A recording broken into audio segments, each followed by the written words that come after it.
நம்ம எல்லாருக்குமே நம்மளோட ஸ்கூல் அப்படின்னு வந்துச்சுன்னா கண்டிப்பா ஒரு பேய் சம்பவம் ஞாபகம் வரும். எதுக்காக அப்படின்னு பார்த்துக்கிட்டிங்கன்னா, யாரோ ஒருத்தர் ஏதோ ஒரு இடத்துல ஒரு சின்ன பொருளையாச்சும் கிளப்பி விட்டுருப்பாங்க. அந்த ஒரு வாஷ்ரூம் பின்னாடி ஒரு பொண்ணு தற்கொலை பண்ணிக்கிச்சு, அந்த ஒரு வாஷ்ரூம் பின்னாடி ஒரு பொண்ணை கொலை பண்ணிட்டாங்க அப்படிங்கிற மாதிரி பல கருத்துக்களை நம்ம கேள்விப்பட்டிருப்போம். இப்போ வரைக்குமே பல இடங்கள்ல பல ஸ்கூல்ஸ்ல இந்த ஒரு பேய் சம்பவம் கண்டிப்பா இருந்தே தீருது. ஏன்னா ஸ்கூல் அப்படின்னு வந்துருச்சுன்னா ஃப்ரெண்ட்ஸு, அன்பான நினைவுகள், பத்தாததுக்கு பேரண்ட்ஸ், ஸ்கூல்ல இருக்கிற டீச்சர்ஸ் அப்படிங்கிறதையும் தாண்டி ஏதோ ஒரு இடத்துல நீங்க நல்லா மொக்க வாங்கியிருப்பீங்க. அதாவது கிண்டல் பண்ணியே உங்களோட வாழ்க்கையை வெறுக்க வச்சிருப்பாங்க. ஒரு 4-5 பேர் தான், புள்ளி அப்படின்னு சொல்லப்படுற ஒரு 4-5 பேர் தான் இருந்திருப்பாங்க. பட் அந்த 4-5 பேரும் உங்களை ஹெவியா கொடுமை பண்ணியிருப்பாங்க. ஸோ அந்த 4-5 பேரை பழி வாங்குறதுக்காகவே சில பேர் பேயா சுத்திக்கிட்டு இருக்காங்க.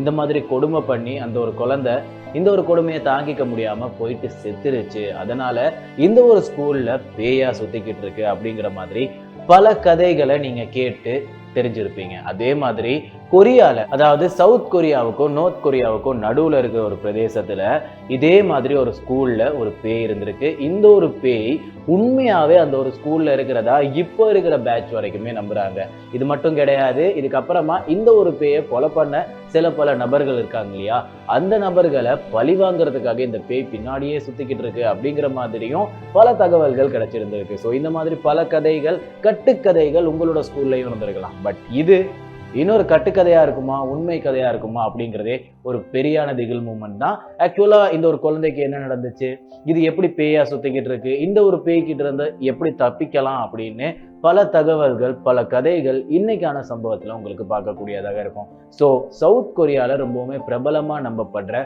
ஒரு அர்பன் லெஜெண்டோட ஸ்டோரி தான் நம்ம இன்னைக்கு பார்க்க போறோம். அந்த ஒரு பொண்ணோட பேரு யூன்ஜி.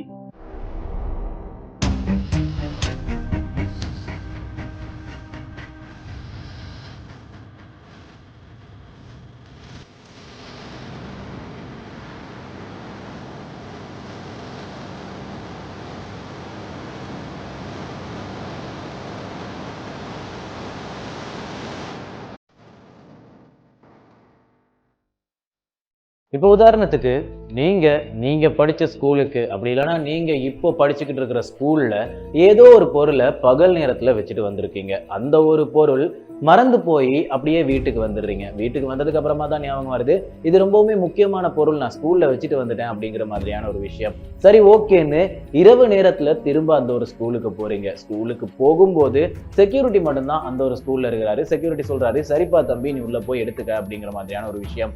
ஆக்சுவலா ஒரு 6 மணிக்கு மாதிரி உள்ள போறீங்க அப்படின்னு வச்சுக்கோங்களேன். உள்ள போனதுக்கு அப்புறமா செக்யூரிட்டி ஒரு 7 மணிக்கு மாதிரி நீங்க வந்ததையே மறந்து அவரோட வீட்டுக்கு போயிடுறாரு. வீட்டுக்கு போனதுக்கு அப்புறமா நீங்க இப்போ ஸ்கூலுக்குள்ள இருக்கீங்க. ஸ்கூலோட எல்லா கதவும் மூடப்படுது. மூடப்பட்டதுக்கு அப்புறமா ஹெவியா காத்தடிக்குது.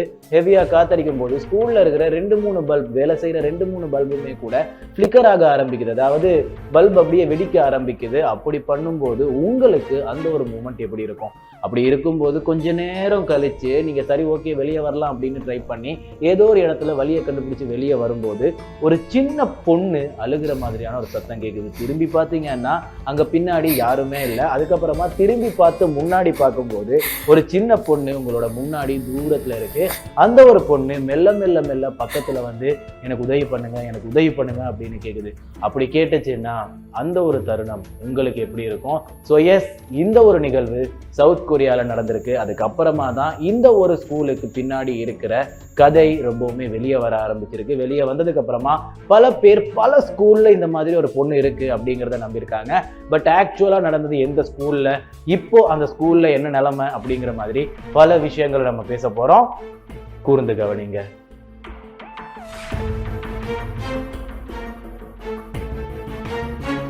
சவுத் கொரியால குவாஞ்சி டூ அப்படின்னு சொல்லப்படுற ஒரு ஊர்ல இருக்கிற ஒரு சின்ன ஸ்கூல் தான் இந்த ஒரு ஸ்கூல். ஆக்சுவலா ஓரளவுக்கு பெரிய ஸ்கூல் தான் இந்த ஒரு ஸ்கூல். ஆக்சுவலா சவுத் கொரியால மட்டும்தான் இந்த ஸ்கூல் வருதா அப்படின்னு கேட்டுக்கிட்டீங்கன்னா இல்ல, சவுத் கொரியாவுக்கும் நார்த் கொரியாவுக்கும் நடுவுல இந்த ஒரு ஸ்கூல் இருக்கு.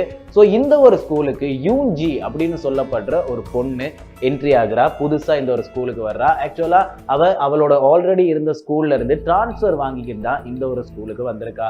வந்ததுக்கு அப்புறமா இந்த ஒரு ஸ்கூல்ல இவ படிக்கிற அந்த ஒரு கிளாஸ்ல இருக்கிற குழந்தைகள் எல்லாமே இவளை வெறுக்க ஆரம்பிக்குது. எதனால அப்படின்னு பாத்துக்கிட்டீங்கன்னா, இது வரைக்குமே இந்த ஒரு கிளாஸ்ல நிறைய கிரேட்ஸ் எடுத்துக்கிட்டு இருந்த, அதாவது நல்லா படிக்கிற குழந்தைகளை விட இந்த ஒரு பொண்ணு நல்லாவே படிச்சிருக்கா. ஸ்கூல்ல இருக்கிற டீச்சர்ஸ் கிட்டையும் நல்ல பேர் வாங்கி இருந்திருக்கா. ஆக்சுவலா யூன்ஜி எந்த அளவுக்கு ஒரு நல்ல பொண்ணு அப்படின்னு பாத்துக்கிட்டீங்கன்னா, அவளோட பேரண்ட்ஸுக்கு எந்த வித தொல்லையும் கொடுத்துடக்கூடாது, அவளே தான் அவளோட காலேஜுக்கு கூட போகணும், நல்ல கிரேட்ஸ் எடுத்து அதுக்கப்புறமா படிச்சு பெரிய ஆளாகி என்னோட பேரண்ட்ஸை நல்லா பாத்துக்கிறோம் அப்படின்னு ஃபீல் பண்ணிக்கிட்டு இருக்கிற ஒரு சாதாரணமான பொண்ணு தான் யூன்ஜி. ஆனா இப்போ இந்த ஒரு ஸ்கூலுக்கு வந்ததுக்கு அப்புறமா இவ எடுக்கிற கிரேட்ஸ் எல்லாமே இவளுக்கு நல்லதா அமைஞ்சிச்சா அப்படின்னு கேட்டுக்கிறீங்கன்னா அதான் கிடையாது. ஏன்னா இவ நல்லா படிக்கும் போது இன்னும் சில பேர் பொறாமைனாலையும் கோவத்தினாலையும் இவளை எவ்வளவுக்கு எவ்வளவு முடியுமோ தாழ்த்த ட்ரை பண்றாங்க. ஸோ இப்படி இருக்கும்போது தான் யூன்ஜியுமே கூட நல்லா படித்து கிரேட்ஸ் எடுத்துக்கிட்டு வந்திருக்கா. ஆக்சுவலாக எந்த அளவுக்கு இவன் நல்லா படிக்கிறா அப்படின்னு பார்த்துக்கிட்டிங்கன்னா, ஸ்கூல் டீச்சர்ஸ் கூட ஏதாச்சும் ஒரு சந்தேகம்னா நம்மளோட யூன்ஜிக்கிட்ட தான் வந்து கேட்பாங்களாம். இதெல்லாம் பார்த்ததுனால அந்த ஒரு கிளாஸில் இருக்கிற பசங்க எல்லாருக்குமே இவன் மேலே பெரிய பொறாமையும் இருக்குது, பெரிய கோபமும் இருக்குது அப்படிங்கிறது தான் உண்மை. ஸோ இப்படி போய்கிட்டே இருக்கும்போது சில மாதங்கள் கடந்து இந்த ஒரு கிளாஸ்ல ஃபர்ஸ்ட் டெஸ்ட் வருது. அந்த ஒரு டெஸ்ட்ல அங்க இருக்கிற பசங்க எல்லாருமே யூன்ஜியை விட நல்லா மார்க்ஸ் எடுத்துடணும் அப்படிங்கிறதுக்காக பல ட்ரை பண்றாங்க. பட் யூன்ஜி தான் நல்ல மார்க்ஸ் எடுக்கிறா. ஒரு நல்ல கிரேட் எடுத்து அந்த ஒரு கிளாஸ்லயே பெஸ்டான மார்க்ஸ் எடுத்து முன்னாடி வந்திருக்கா. ஸோ இதுக்கப்புறமா அந்த ஒரு கிளாஸ்ல இருக்கிற எல்லாருமே சாதாரணமாக கோவப்பட ஆரம்பிச்சிட்டாங்க, இன்னும் ஹெவியாக கோவப்பட ஆரம்பிச்சிட்டாங்க. ஆக்சுவலாக கிளாஸ்ல இருக்கிற எல்லாருமே அப்படின்னு கேட்டுக்கிட்டீங்கன்னா 4-5 பசங்க இதுக்கு முன்னாடி கிளாஸ்ல நல்ல கிரேட்ஸ் எடுத்துக்கிட்டு இருந்த, அதே மாதிரி அந்த ஒரு கிளாஸ்லேயே ஒரு பெரிய ஆள் மாதிரி அவங்களே ஃபீல் பண்ணிக்கிட்டு இருந்த அந்த ஒரு 4-5 பசங்க ரொம்பவுமே கோவமடைகிறாங்க. அவங்க சொல்லிக்கிட்டு பேசிக்கிட்டு இருந்த ஒரு விஷயம் தான், இந்த ஒரு யூன்ஜி புள்ள இருக்கா இல்லையா, அவ வந்து ரொம்ப பண்ணிக்கிட்டு இருக்கா, ரொம்ப பிக்கு பண்றா, அவ வந்து ஆக்சுவலா நல்லா படிக்கிறா அப்படின்னு நினைச்சுக்கிட்டு நம்மளெல்லாம் வந்து ஒரு மாதிரி தாழ்த்தி பேசிக்கிட்டு இருக்காங்க அப்படிங்கிற மாதிரி ஏதோ பேசிக்கிட்டு இருக்காங்க அவங்களோட ஃப்ரெண்ட்ஸ் கேங்குள்ள. பட் யூன்ஜி அப்படின்னு எடுத்துக்கிட்டிங்கன்னா அவளோட சொந்த ஊரை விட்டுட்டு இன்னொரு சொந்த ஊருக்கு வந்து அவளோட ஃப்ரெண்ட்ஸ் எல்லாம் விட்டுட்டு வந்து அவளோட ஃபேமிலியுமே கூட கஷ்டப்பட்டுக்கிட்டு இருக்கும்போது நல்லா படிக்கணும், கிரேட்ஸ் எடுக்கணும், இங்க இருக்கிற யாருமே என்னை சப்போர்ட் பண்ணல, இங்க இருக்கிற யாருமே என் கூட பேசக்கூட மாட்டேங்கிறாங்க, எல்லாருமே கோவப்படுறாங்க அப்படிங்கிற மாதிரியான ஒரு தாழ்வு பகுதியில தான் அவளோட மனநிலை இப்போ இருக்கு. ஸோ இப்படி இருக்கும்போது தான் இந்த ஒரு கதையுமே நடந்து போய்கிட்டு இருக்கு அப்படின்னே சொல்லலாம். ஆனா இந்த ஒரு கிளாஸ்ல இருக்கிற பசங்க இருக்காங்க இல்லையா, அவங்களுக்கு இந்த ஒரு பொண்ணு மேல இருக்கிற கோவம் எந்த அளவுக்கு இருக்கு அப்படின்னு பாத்துக்கிட்டீங்கன்னா, பழி வாங்குறதுக்கு சரியான ஒரு மூமெண்ட்டுக்காக இவங்க எதிர்பார்த்துக்கிட்டே இருக்காங்க. இந்த ஒரு பொண்ணுமே கூட நல்ல கிரேட்ஸ் எடுத்துக்கிட்டு இருக்கு. ஆனா இந்த பசங்களுக்கு என்ன பண்றது அப்படின்னே புரியல. ஸோ இப்படிதான் பல காலங்கள் போய்கிட்டு இருந்திருக்கு. பழி வாங்குறோம் அப்படிங்கிற பேர்ல அவ ராத்திரி பூரா உட்காந்து செஞ்சு வச்ச ஹோம் ஒர்க் எல்லாம் காணாம பண்றது, அதாவது தூக்கிட்டு போயிடுறது, அவளோட பேக்கை கொண்டு போய் தண்ணியில போடுறது, அதுக்கப்புறமா அவ உட்கார்ற இடத்துல ஏதாச்சும் வச்சிடுறது அப்படிங்கிற மாதிரி பல விஷயங்கள் இவங்க பண்ணிக்கிட்டு இருந்திருக்காங்க. இதனால மன உளைச்சலுக்கே ஆளாயிருக்கா நம்மளோட யூன்ஜி அப்படின்னே சொல்லலாம். ஸோ இப்படியெல்லாம் தான் இந்த ஒரு ஸ்கூல்ல அவளுக்கு கொடுமை நடந்துகிட்டு இருந்திருக்கு. பட் யூன்ஜி ரொம்பவுமே கவலைப்பட்ட ஒரு விஷயம் தான், எனக்கு இந்த ஒரு இடத்துல ஃப்ரெண்ட்ஸும் இல்லை, என்னோட ஓல்ட் ஃப்ரெண்ட்ஸையும் நான் மிஸ் பண்றேன், இங்க இருக்கிற யாரும் என் கூட பேசக்கூட தயார் இல்லை, அம்மா அப்பா கிட்ட சொன்னோம்னா அவங்க ரொம்ப வருத்தப்படுவாங்க, அவங்க வந்து இன்னொரு ஸ்கூலுக்கு நம்மளை போடணும்னா கூட இன்னும் காசு செலவழிக்க வேண்டியதா இருக்கும் அப்படிங்கிறதுனால யூன்ஜி இந்த ஒரு விஷயத்தை அவளே அட்ஜஸ்ட் பண்ணிக்கிட்டு படிச்சுக்கிட்டு இருக்கா. ஸோ இப்படியெல்லாம் காலம் வந்து ஓரளவுக்கு ஓகேயா தான் போயிருக்கு. இப்படி போகும்போது தான் ஒரு நாள் இந்த ஒரு கிளாஸ்ல லேபுக்கு போக வேண்டிய அவசியம் வந்திருக்கு, கெமிஸ்ட்ரி லேபுக்கு போக வேண்டிய ஒரு அவசியம் வந்திருக்கு. ஸோ இவங்க எல்லாருமே சேர்ந்து லேபுக்கு போறாங்க. நம்ம யூன்ஜி வந்து ஆக்சுவலா தியரிக்கலா எல்லாத்துலயுமே பெஸ்ட் தான், பட் அவளுக்கு கூட கெமிஸ்ட்ரி ரொம்பவுமே பிடிக்கும். ஆனா கெமிக்கல்ஸ் ஹேண்டில் பண்றதுல யூன்ஜிக்கு ஒரு சின்ன பயம் இருக்கு. அவளுக்கு ஒரு வாட்டி கெமிஸ்ட்ரியில எல்லா தியரிஸும் முடிஞ்சதுக்கு அப்புறமா ஒரு டீச்சர் வந்து இந்த கெமிக்கலை ஹேண்டில் பண்ணுங்க அப்படிங்கிற மாதிரி கொடுத்துருந்துருக்காங்க. அப்போ யூன்ஜி எல்லாருக்கும் கேட்குற மாதிரியே ஒரு விஷயத்த உடைக்கிறா. என்னது அப்படின்னு பார்த்துக்கிட்டிங்கன்னா, எனக்கு கெமிக்கல்ஸ்னா கொஞ்சம் பயம், எனக்கு அது மட்டும் ஹேண்டில் பண்ண வேணாம் அப்படிங்கிற மாதிரி சொல்லியிருக்கா. அதுக்கப்புறமா டீச்சருமே கூட இல்லை நீங்கள் ட்ரை பண்ணி பாருங்க அப்படிங்கிற மாதிரி பல விதத்தில் ட்ரை பண்ணி பார்த்துருந்துருக்காங்க. பட் யூன்ஜிக்கு அந்த ஒரு விஷயம் சுத்தமாக பிடிக்கல. இல்லை டீச்சர் எனக்கு வேணாம், எனக்கு பயம் அப்படிங்கிற மாதிரி அந்த ஒரு விஷயத்த தட்டி கழிச்சிருக்கா. ஸோ இந்த ஒரு விஷயத்த அந்த 4 புள்ளீஸ், இவ மேலே கோவத்தில் இருக்கிற அந்த 4 பசங்க கேட்டுக்கிட்டு இருந்திருக்காங்க. ஸோ எஸ், இதுதான் சரியான தருணம் அப்படிங்கிறத வெயிட் பண்ணி பார்த்துக்கிட்டு இருக்காங்க. எதனால அப்படின்னு பார்த்துக்கிட்டிங்கன்னா, இது வரைக்குமே அந்த ஒரு ஸ்கூலுக்கு என்ட்ரி ஆனதுக்கு அப்புறமா யூன்ஜி எந்த ஒரு விஷயத்தையுமே பின்வாங்கினது கிடையாது. இந்த ஒரு விஷயத்துல தான் ஃபர்ஸ்ட் டைம் யூஜி ஸ்கூல்ல ஒரு மேட்டர்ல பின்வாங்குறான்னா இந்த ஒரு கெமிக்கல்ஸ்ல தான். அதனால இதையே ஒரு அட்வான்டேஜா எடுத்துக்கிறாங்க அந்த 4 பசங்க. ஸோ இப்போ கெமிக்கல் லேப்குள்ள இந்த விஷயங்கள் நடக்குது. டீச்சர் வெளியே போறாரு. அப்படி போகும்போது இந்த பசங்க என்ன பண்றாங்க அப்படின்னு பார்த்துக்கிட்டீங்கன்னா, கெமிக்கல்ஸை ஊத்துற மாதிரி பண்றது, அந்த ஒரு பிள்ளைய பயம் கொடுத்துறது, கெமிக்கல்ஸ் மேல தள்ளி விடுறது அப்படின்னு பல விஷயங்களை பண்ணியிருக்காங்க. ஸோ இதனால கோவம் அடைஞ்சு அழுதுகிட்டே இருக்காங்க நம்மளோட யூஜி. ஸோ அதுக்கப்புறமா ஒரு மூளையை பிடிச்சி அழுதுகிட்டு இருக்கும்போது எல்லா பசங்களும் 1 by 1 வெளியே போக ஆரம்பிக்கிறாங்க, லேபை விட்டு கிளம்ப ஆரம்பிக்கிறாங்க. ஸோ எல்லாரும் கிளம்புனதுக்கு அப்புறமா கடைசியா அந்த 4-5 பேர் இருக்காங்க இல்லையா, அந்த புலி பண்ற அந்த 4-5 பேர் பசங்க இருக்காங்க இல்லையா, அவங்களுமே கூட வெளியே போறாங்க. ஸோ இப்படி வெளியே போயிட்டு யூஜியை தனியா அந்த ஒரு லேபுக்குள்ள வச்சு கதவை மூடிடுறாங்க. யூஜியுமே கூட ஓடி வந்து அந்த ஒரு கதவு கிட்ட வந்து தட்டி தட்டி பார்க்குறா, கத்துறா, அழுறா அப்படின்னே சொல்லலாம். ஸோ இதெல்லாம் நடந்துக்கிட்டு இருக்கும்போது வெளியே இருக்கிற யாருக்குமே இந்த ஒரு சத்தமே கேட்கல. அப்படிங்கிறதுனால யாருமே இந்த ஒரு பொண்ணை தேடி வந்து பார்க்கல. ஸோ இப்படி பல நேரங்கள் போகுது. அதுக்கப்புறமா கிட்டத்தட்ட 6-7 மணி ஆகுது. அதுக்கப்புறம் சரினா அந்த ஒரு ஸ்கூலை கிளீன் பண்ண வரவங்க, ஸ்வீப் பண்ண வரவங்க, கூட்டுறதுக்கு வரவங்க, பெருக்கிறதுக்கு வரவங்க எல்லாம் வரணும். அப்படியும் இல்லைன்னா செக்யூரிட்டி வந்து யாராச்சும் குழந்தைங்க உள்ள இருக்காங்களா அப்படிங்கிறத செக் பண்ணணும். பட் இந்த ஒரு நாள் யாருமே உள்ள வரல, யாருமே செக் பண்ணல. அதனால இந்த ஒரு குழந்தை நைட்டு ஃபுல்லா அந்த ஒரு இடத்துலயே அழுதுகிட்டு தவிச்சுக்கிட்டு கத்திக்கிட்டே இருந்திருக்கு. ஸோ எஸ், இந்த ஒரு நிகழ்வுல யூஜி அந்த ஒரு இரவே இறந்து போயிருந்திருக்காங்க. ஸோ இப்போ இரவு முடிந்தது. காலையில் எல்லாரும் ஸ்கூலுக்கு வர்றதுக்கு தயாராக இருக்காங்க. அந்த 4 புலி பண்ண கிட்ஸுமே கூட ஃப்ரெண்ட்ஸு தான் இல்லையா. ஸோ 4 பேரும் சேர்ந்து ஸ்கூலுக்கு என்ட்ரி ஆகுறாங்க. ஸ்கூல் கேட்டுக்குள்ளே என்ட்ரி ஆகும்போது ஸ்கூலில் ஒரே பதட்டம். எல்லாருமே எங்கே இருக்காங்க அப்படின்னே தெரியலை. அங்கே இங்கேன்னு ரொம்பவுமே டார்க்காக இருக்குது. ஒரு மாதிரி எல்லாருமே பதட்டத்தில் இருக்காங்க. ரொம்ப எம்டியாக இருக்குது. எல்லாரும் ஒரே இடத்துல சூழ்ந்திருக்காங்க அப்படிங்கிறத இந்த ஒரு புலிஸ் ஃபீல் பண்ணுறாங்க. ஆக்சுவலாக இப்போ இவங்களும் கூட உள்ளே போகும்போது தான் தெரியுது, எல்லாரும் ஸ்கூலில் இருந்த எல்லாருமே அந்த ஒரு லேப் வாசலில் தான் இருக்காங்க. லேப் வாசலில் ஸ்கூலில் இருக்கவங்க மட்டும் இல்லை, போலீஸும் இருக்காங்க. ஸோ எஸ், அவங்க போயிட்டு பார்க்கும்போது தான் தெரியுது யூஜி அந்த ஒரு இடத்துலையே இறந்து கிடந்திருக்கா அப்படிங்கிற ஒரு விஷயம். ஸோ அதுக்கப்புறமா இவங்களுமே கூட உள்ளே போயிட்டு என்ன நடந்துச்சு அப்படிங்கிறத போலீஸ்லாம் இருக்கும்போது பார்த்துக்கிட்டு இருக்காங்க. ஸோ இதெல்லாம் நடந்துக்கிட்டு இருக்கும்போது உள்ளே போயிட்டு அவங்க செக் பண்ணும்போது போலீஸுமே கூட தேடி பார்க்குறாங்க, இந்த ஒரு குழந்தைய கொலை பண்ணது யாரு, இந்த ஒரு குழந்தை எப்படி இறந்து போச்சு அப்படின்னு போலீஸ் தேடிக்கிட்டு இருக்காங்க. ஸோ இந்த ஒரு இடத்துல யூஜியோட அப்பா அம்மா வரைக்குமே வந்திருக்காங்க. இப்போ இந்த ஒரு இடம் ரொம்பவுமே குழப்பத்தோட இருக்கு. அப்படி இருக்கும்போது சில குழந்தைங்க வந்து அந்த கிளாஸ்ல படிக்கிற மற்ற குழந்தைங்க வந்து கெமிஸ்ட்ரி லேபோட டீச்சர் கிட்ட சொல்றாங்க, இந்த 4 பேர் தான் கடைசியா மூடி வச்சுட்டு வந்தாங்க, இவங்க ஏதோ விளையாட்டு வாக்குல நக்கலா பண்றேன்னு மூடி வச்சுட்டு வந்துட்டாங்க, அதுக்கப்புறமா என்ன நடந்துச்சுன்னு எங்களுக்கு தெரியாது அப்படிங்கிற ஒரு விஷயத்த கெமிஸ்ட்ரி லேபோட டீச்சர் கிட்ட சொல்றாங்க. கெமிஸ்ட்ரி லேப் டீச்சர் பதறி போய் இந்த 4 பசங்களை போட்டு திட்டுறாங்க, அடிக்கிறாங்க, இதெல்லாம் பண்ணிக்கிட்டு இருக்காங்க. அப்படி இருக்கும்போது இந்த ஒரு பக்கம் யூஜியோட அப்பாவும் அம்மாவும் ரொம்பவுமே கோவத்தோட இந்த 4 பசங்களை பிடிச்சி திட்டிக்கிட்டு இருக்காங்க. இப்போ போலீஸ் அந்த ஒரு பசங்களோட அம்மா அப்பாவையுமே கூட, பேரண்ட்ஸையுமே கூட போலீஸுக்கு வர வைக்கிறாங்க. ஸோ அதுக்கப்புறமா அந்த ஒரு அம்மா அப்பா சொன்ன ஒரு விஷயம் தான், அவங்களோட அம்மா அப்பா, புலியோட அம்மா அப்பா இருக்காங்க இல்லையா, அவங்க சொன்ன ஒரு விஷயம் தான், எங்களோட குழந்தைங்களோட படிப்பு ஸ்பாயில் ஆயிரும், அவங்களோட ஃபியூச்சர் ரொம்ப ஸ்பாயில் ஆயிரும், ஸோ இப்படி பண்ணாதீங்க அப்படிங்கிற மாதிரியான ஒரு விஷயம் சொல்லியிருக்காங்க.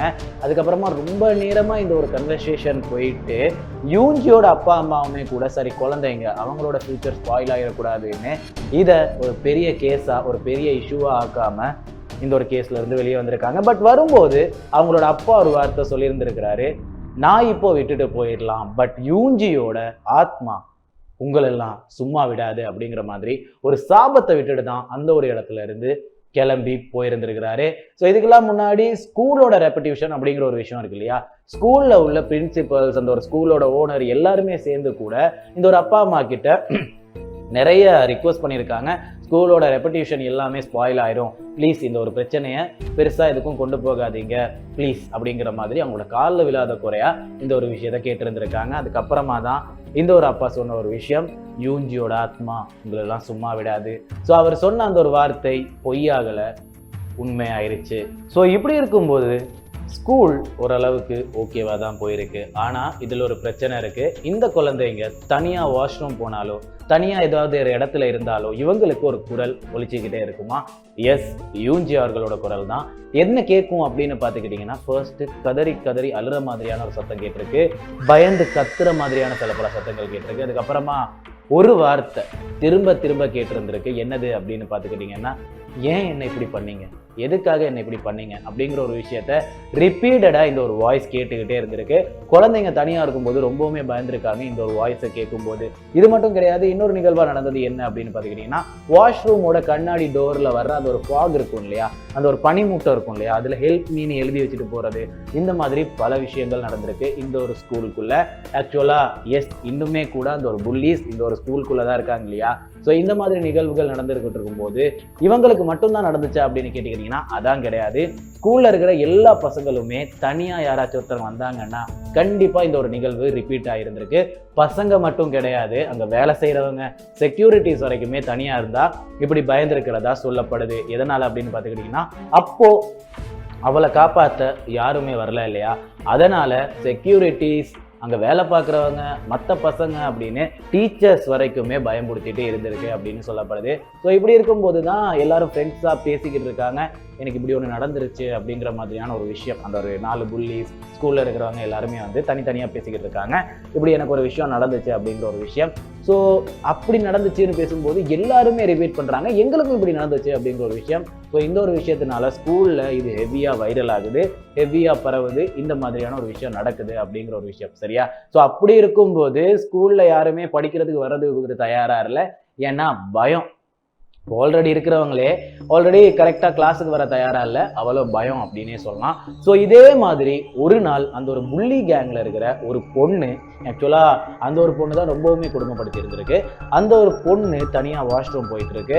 வாஷ்ரூம் போயிட்டு வெளியே வரும்போது அந்த ஒரு சின்ன போர்ஷன் இருக்கும் இல்லையா, அந்த ஒரு வாஷ்ரூம்லேருந்து வெளியே வர போர்ஷன் இருக்கும் இல்லையா, அந்த போர்ஷனில் இருக்கிற பல்பெல்லாம் ஃப்ளிக்கர் ஆக ஆரம்பிச்சிருக்கு, ரொம்பவுமே காற்றடிக்க ஆரம்பிச்சிருக்கு. அந்த ஒரு சின்ன இடத்துல எப்படி காற்றடிச்சிருக்கோம், அந்த ஒரு சின்ன இடத்துல காற்றடிக்க ஆரம்பிச்சிருக்கு.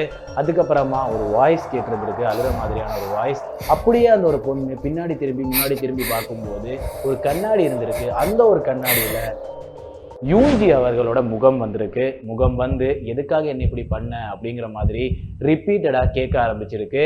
அந்த ஒரு பொண்ணு பயந்துக்கிட்டே UG forgive me, UG forgive me, UG forgive me அப்படின்னு கத்தி கத்தி அலறி இருக்கா. அதுக்கப்புறமா என்ன நடந்திருக்கு அப்படின்னு பார்த்துக்கிட்டிங்கன்னா, அந்த ஒரு பொண்ணு சொன்ன ஒரு விஷயம்தான், யூஜி ஆக்சுவலாக என்னை மன்னிச்சிட்டேன் அப்படிங்கிற மாதிரியான ஒரு விஷயம் சொன்னான். அதையும் தாண்டி இன்னொரு விஷயம் என்ன சொன்னா அப்படின்னு பார்த்துக்கிட்டிங்கன்னா, இதுக்கப்புறம் யாருக்கும் இப்படி பண்ணாத அப்படின்னு சொல்லிட்டு அந்த ஒரு கண்ணாடியிலேருந்து கிளம்பிட்டா. அந்த பல்பு ஃப்ளிக்கர் ஆகிறது, காற்று அடிக்கிறது, அந்த ஒரு மூமெண்ட்டே வந்து நார்மல் ஆகியிருந்திருக்கு. ஸோ அதுக்கப்புறமா அந்த ஒரு ஸ்கூலில் ஹெவியாக நம்பப்படுற ஒரு விஷயந்தான், யூஜியை கொலை பண்ணவங்களை கண்டிப்பாக இவன் வந்து டார்ச்சர் பண்ணுவா, பயம்படுத்திக்கிட்டே இருப்பா, டிஸ்டர்ப் பண்ணிக்கிட்டே இருப்பா, படிக்க விட மாட்டா அப்படிங்கிற மாதிரியான ஒரு விஷயம். ஸோ அதுலேருந்து வெளியே வரணும்னா என்ன பண்ணலாம் அப்படின்னு பார்த்துக்கிட்டிங்கன்னா, அந்த ஒரு வாஷ்ரூம் பக்கத்தில் இருக்கிற கண்ணாடி கிட்ட போயிட்டு UG forgive me, UG forgive me, UG forgive me அப்படின்னு 3 வாட்டி சொன்னோன்னா, யூஜி என்னை மன்னிச்சிரு அப்படின்னு 3 வாட்டி சொன்னோன்னா யூஜி மன்னிச்சிருவா அப்படிங்கிற மாதிரியான ஒரு நம்பிக்கை ஹெவியாக பரவ ஆரம்பிக்குது அந்த ஒரு ஸ்கூலுக்குள்ள. ஸோ இது ஆக்சுவலாக அந்த ஒரு புல்லிஸ் இருந்த பேட்சில் மட்டும்தான் நடந்துச்சா அப்படின்னு கேட்டுக்கிட்டிங்கன்னா அதான் கிடையாது. ரொம்ப காலமாக இந்த புல்லிஸ் எல்லாருமே ஸ்கூல் முடிஞ்சு வெளியே போனதுக்கப்புறமா கூட நிறைய பேர் வந்து அதுக்கப்புறமா திரும்ப ஸ்கூலுக்கு வருவாங்க இல்லையா, வந்தவங்களுமே கூட இந்த ஒரு ஸ்கூலில் அந்த ஒரு பேயை பார்த்ததா நிறைய இடத்துல சாட்சி கொடுத்துருக்காங்க, வாக்குமூலங்கள் கொடுத்துருந்துருக்காங்க. ஸோ இதுக்கப்புறமா ஸ்கூல் மேலே இருக்கிற அந்த ஒரு ரெப்புடியூஷன் இந்த ஒரு விஷயத்தினாலேயே கம்மியாக இருந்திருக்கு. ஆக்சுவலாக அவங்களோட பேரண்ட்ஸ் கிட்ட கெஞ்சி கூத்தாடி எங்களோட ஸ்கூல் ரெப்புடியூஷன் வந்து ரொம்ப பாதிக்கப்பட்டுரும், இதை பெரிய பிரச்சனை ஆக்காதீங்க அப்படின்னு சொல்லிக்கிட்டு இருந்த ஸ்கூல் ரெப்புடியூஷன் எப்படி போய் முடிஞ்சிருக்கு அப்படின்னு பார்த்துக்கிட்டிங்கன்னா, ஸ்கூலில் பேய் இருக்குது, அதனால் வந்து ஸ்கூலுக்கு யாருமே வர தயாராக இல்லை. இருக்கிறவங்க கூட ரிசைன் பண்ணிக்கிட்டு பக்கத்தில் இருக்கிற இன்னொரு ஃபேமஸ் ஸ்கூலுக்கு போயிருந்துருக்காங்க அப்படிங்கிற மாதிரியான ஒரு விஷயம். இப்போது இந்த ஒரு ஸ்கூல் எப்படி இருக்குது அப்படின்னு கேட்டிங்கன்னா, மூடிட்டாங்க. ஸோ இந்த ஒரு ஸ்கூல் மூடினதுக்கு அப்புறமா என்ன நடந்திருக்கு அப்படின்னு பார்த்துக்கிட்டிங்கன்னா, இந்த ஒரு ஸ்கூலில் இருந்த குழந்தைங்க எல்லாருமே பக்கத்தில் இருக்கிற ஸ்கூலுக்கு போயிருந்திருக்காங்க. ஆக்சுவலாக இந்த ஒரு ஸ்கூல் மூடுறதுக்கான காரணமே இந்த ஒரு பேய் தான். ஏன் அப்படின்னு பார்த்துக்கிட்டிங்கன்னா, பல பேட்ச் கடந்து வந்திருக்கு இந்த ஒரு ஸ்கூலில். ஸோ பல பேட்ச் கடந்து வரும்போது கூட இந்த ஒரு பேய் கதை இப்போ எப்படி உங்களோட ஸ்கூலில் ஒரு பேய் இருக்குன்னு சொல்கிறாங்களோ, இதே மாதிரி அந்த ஒரு பேய் கதை பரவிக்கிட்டே வந்திருக்கு. பட் ஆக்சுவலாக நிறைய பேர் இந்த ஒரு பேயை ஃபீல் பண்ணியிருந்திருக்காங்க பல இடங்களில். அதனாலேயே ரொம்பவுமே பயந்து போய் இந்த ஒரு ஸ்கூலுக்கு வர்றதுக்கு யாருமே தயாராக இல்லை. அதனால் இந்த ஒரு ஸ்கூல் ஒரு பெரிய வீழ்ச்சியை ஃபீல் பண்ணியிருக்கு அப்படின்னே சொல்லலாம். ஸோ இதனால தான் அந்த ஒரு ஸ்கூலுமே கூட மூடப்பட்டிருக்கு. ஆக்சுவலாக இந்த கதையில் ஆரம்பத்தில் இருந்தே நடந்திருக்கிறது என்ன அப்படின்னு பார்த்துக்கிட்டிங்கன்னா, ஒரு 4 குழந்தைங்களோட ஒரு சின்ன ஈகோ தான் அப்படின்னே சொல்லலாம். ஏன்னா அவங்களும் குழந்தைங்க தான். ஸோ உங்களோட ஸ்கூலுக்காக இருக்கட்டும், இல்லைன்னா நீங்கள் இருக்கிற இடத்துலையா இருக்கட்டும், உங்களை விட நல்லா ஒருத்தர் வேலை பார்க்குறாருன்னா அவரை விட நல்லா வேலை பார்க்க பாருங்கள். அவங்கள விட்டு அவங்கள அடிக்கணும் கொல்லணும் அப்படின்னு நினச்சிக்கிட்டோம்னா கண்டிப்பாக அது ஒரு நாள் கர்மாவாக எங்களை சுற்றி வரும் அப்படிங்கிறதுக்கான ஒரு சிறப்பான உதாரணம் இந்த ஒரு சம்பவம் அப்படின்னே சொல்லலாம். ஆக்சுவலாக பல ஸ்கூல்ஸில் இருக்கிற கதை தான் ஸ்கூலில் கண்டிப்பாக ஒரு பேய் இருக்குது அப்படிங்கிற ஒரு விஷயம். ஸோ அதே மாதிரி இந்த ஒரு ஸ்கூல்லையுமே யூஞ்சி அப்படின்னு சொல்லப்படுற பேய் இப்போ வரைக்குமே சுற்றிக்கிட்டு தான் இருக்குது அப்படின்னு நம்பப்படுது. ஆக்சுவலாக இப்போ அந்த ஒரு ஸ்கூல் அபார்டன் பிளேஸாக மாறிடுச்சு. அதாவது மக்களால் கைவிடப்பட்ட ஒரு இடமா மாறிடுச்சு. ஆனாலுமே கூட மக்கள் நம்புகிற ஒரு விஷயம் தான் இந்த ஒரு இடத்துல யூஞ்சியோட ஆவி இன்னும் வாழ்ந்துக்கிட்டு இருக்கிற விஷயம். சரி, ஓகே ப்ரோ, இதெல்லாம் எப்படி ப்ரோ நம்புறது? ஒரு காலத்தில் ஏதோ சொல்லிட்டாங்க, ஸ்கூலில் எப்படிலாம் பேய் இருக்குமா அப்படிங்கிற மாதிரியான ஒரு விஷயத்தை நீங்கள் என்கிட்ட சொல்லலாம். பட் நான் இப்போ கேட்குறேன், ஒரு 9 மணிக்கு அப்புறமா தனியாக அந்த ஒரு ஸ்கூலுக்குள்ளே போக யார் தயார்? போயிட்டு அந்த ஒரு யூஞ்சி கிட்ட பேச யார் தயார்? இப்போ திரும்ப கேட்குறேன், நீங்கள் அந்த ஒரு ஸ்கூலுக்குள்ளே போகும்போது லைட்ஸ் எல்லாமே ஃப்ளிக்கர் ஆக ஆரம்பிக்குது, ஹெவியாக காற்றடிக்குது, கதவெல்லாம் மூடுற மாதிரி திறக்கிற மாதிரி சத்தங்கள் கேட்குது.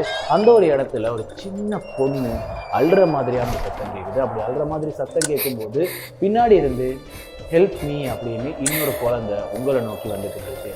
அந்த ஒரு தருணத்தில் நீங்கள் என்ன பண்ணுவீங்க? ஸோ நம்ம படிக்கிற ஸ்கூலில் கண்டிப்பாக ஒரு பேய் இருக்குது அப்படிங்கிறத நீங்கள் எல்லாருமே நம்பிக்கிறதா இருப்பீங்க எல்லாருக்கும். அந்த ஒரு வாஷ்ரூம் பின்னாடி யாரும் போயிடாதீங்க. அந்த ஒரு இடத்துல ஒரு குழந்தைய கொலை பண்ணியிருக்காங்க, அப்படி இல்லைன்னா அந்த ஒரு குழந்தை தற்கொலை பண்ணிக்கிச்சு, அதனால் அது பேயாக சுற்றிக்கிட்டு இருக்கு. ஒரு நாள் இந்த ஸ்கூலில் இருக்கிற பல பேரை பழி வாங்குறதுக்கு கூட வாய்ப்பு இருக்குது அப்படின்னு பல கட்டுக்கதைகள் எல்லாரோட ஸ்கூல்லையுமே இருக்கும். ஆனால் அந்த கட்டுக்கதைகள் உண்மையாகி சவுத் கொரியாவில் ஒரு இடத்த அபாண்டன் பண்ணி வச்சுருக்காங்க, கைவிட்டு வச்சுருக்காங்க. எதுக்காக அப்படின்னு பார்த்துக்கிட்டிங்கன்னா, அந்த ஸ்கூலில் இப்போ யாருமே சேர்றதும் கிடையாது, படிக்கிறதும் கிடையாது. எதனால் அப்படின்னு பார்த்துக்கிட்டிங்கன்னா, இதே மாதிரி ஒரு குழந்தைய கொடுமை பண்ணி அந்த ஒரு குழந்தை இறந்து போயிருந்திருக்கு. அந்த ஒரு ஸ்கூலில் பேயா சுற்றிக்கிட்டு இருக்கு. என்ன நடந்திருக்கும்? அந்த குழந்தைய என்ன பண்ணி இருந்திருப்பாங்க? இப்போ அந்த ஒரு குழந்தை எப்படி இருக்கு? பேயா சுத்துதா, அப்படி இல்லைன்னா அந்த ஒரு ஸ்கூலை ஆக்கிரமிச்சிருக்கா அப்படிங்கிறத நம்ம தொடர்ந்து பேசலாம்.